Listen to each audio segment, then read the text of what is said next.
Tanamanku jatuh semua gara-gara angin kencang. Di hari ini anginnya kencang banget, sekitar 33 knots. Ya nih, kalau kalian lihat pohon-pohon.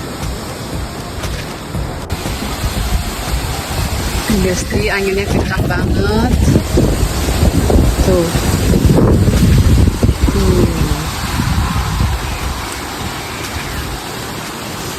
Lagi berangin banget di sini. Mulai tadi malam. Dan yang aku takutin itu tanaman.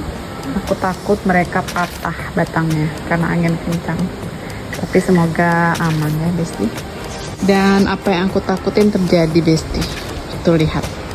Taman anakku jatuh. Pokoknya. Oh. Jadi sementara aku taruh mereka di situ dulu biar aman.